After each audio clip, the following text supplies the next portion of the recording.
కాళేశ్వరంపై high court తీర్పు ప్రభుత్వానికి చెంపపెట్టు లాంటిదని ఎమ్మెల్యే తలసాని అన్నారు. ప్రపంచంలోనే అద్భుతమైన కాళేశ్వరాన్ని కేసీఆర్ కట్టించారని కొనియాడారు. సీఎం రేవంత్ రెడ్డి కాళేశ్వరం లేకుండా అద్భుతమైన పంటలు పండుతాయని అంటున్నారని 2014 ముందు లెక్కలు చూసుకోండి అని తలసాని అన్నారు.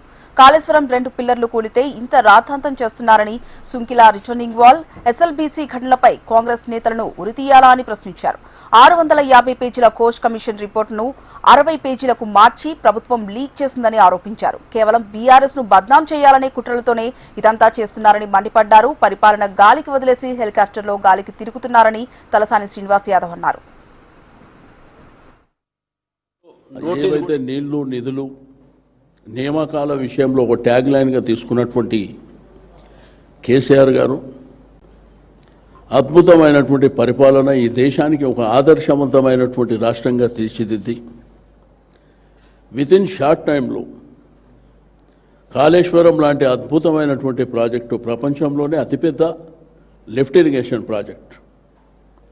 మీరు 2014 ముందు ఒకసారి ఈ రాష్ట్రంలో వరిధాన్యం ఎంత పండిస్తుండే, 2014 తర్వాత దేశంలోనే నంబర్ 1 స్థాయికి తీసుకొచ్చి కాళేశ్వరం మునిగిపోయిందనే ఒక భ్రమలని రాష్ట్ర ప్రజల మీద రుద్దేటువంటి ప్రయత్నం.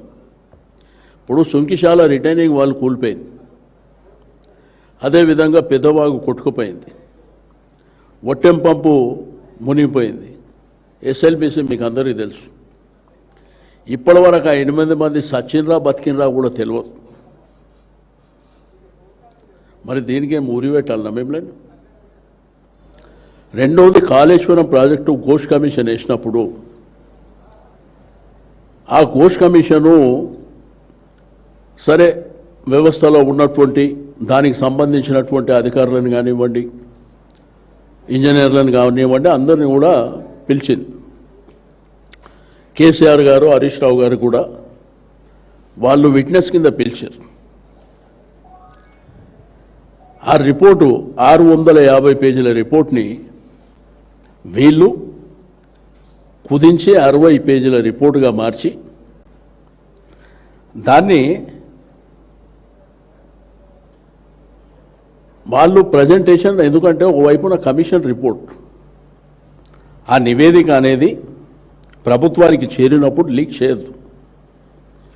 వాళ్ళు లీక్ చేసి మళ్ళీ కోటి మొట్టికాయలు వేసిన తర్వాత తీసేసింది కూడా మనందరం చూసింది.